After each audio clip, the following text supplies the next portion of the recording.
Bonjour Fongamel, comment vas-tu? Dans cette vidéo, je vais partager avec toi le ressenti des jugements. Qu'est-ce qu'on ressent pendant un jugement, avant d'émettre un jugement? Alors, aujourd'hui, c'est dimanche, je vais rendre visite à une sœur. Je vais faire à peu près 300 km pour lui remettre son cadeau d'anniversaire. Elle a eu son anniversaire. Cette semaine, j'ai pris le temps de me rattraper au niveau des anniversaires. Même au niveau des petits-enfants. Alors, pour le partage des jugements, je me suis inspirée par un retour, c'est-à-dire un commentaire que l'un de nos abonnés, un fidèle abonné, qui s'appelle Ortega Koshanda, à qui je dis merci beaucoup, et aussi à toutes les personnes qui se donnent de la peine à rédiger quelques commentaires inspirants, à donner chacun une partie de soi-même en laissant un commentaire à l'une de nos publications.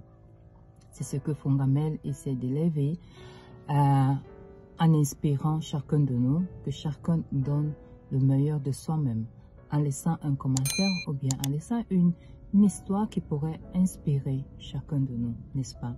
Comme l'a fait M. Ortega Koshanda. Alors, il a partagé avec nous une histoire que je vais prendre le temps de lire, tout en lui disant encore une fois de plus merci.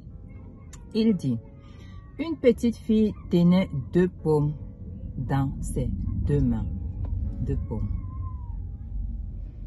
Sa mère entra et lui demanda d'une voix douce et d'un beau sourire: chérie, pourrais-tu donner une de tes 2 pommes à maman? La jeune fille leva les yeux vers sa mère pendant quelques secondes, puis elle mordit soudainement dans une pomme, puis rapidement dans l'autre. La maman sentit son sourire se refroidir sur son propre visage. Elle essaya tant bien que mal de ne pas montrer sa déception quand sa petite fille lui remit une de ses pommes mordues. La petite fille regarda sa mère avec un sourire angélique et lui dit: celle-ci est la plus douce. Donc, Monsieur Ortega, le Fongamel Ortega Koshanda, il continue dans son partage à dire ceci: peu importe qui vous êtes, que vous soyez expérimenté, compétent ou savant, retardez toujours votre jugement. Donnez aux autres le privilège de s'expliquer. Même si l'action semble erronée, le motif peut être bon. Je vais répéter cette phrase. Peu importe qui vous êtes, que vous soyez expérimenté, compétent ou savant, retardez toujours votre jugement. Donnez aux autres le privilège de s'expliquer. Même si l'action semble erronée, le motif peut être bon. Et pour finir, il dit bon début de semaine à tous, avec un cœur. C'est la publication qui date du 9 mai.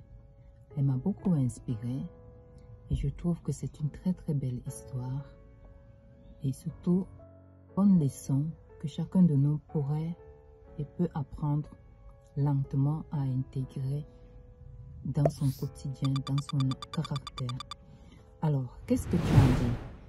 Moi, la sœur, maintenant, je vais faire presque 300 km parce que c'est une sœur que j'aime beaucoup, que j'apprécie beaucoup, qui a une place spéciale dans mon cœur.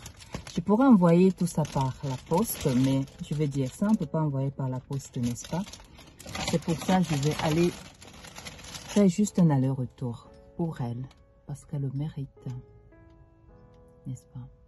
J'aimerais bien savoir ce que cette citation ou bien ce partage, cette histoire de la petite fille a suscité en toi comme sentiment.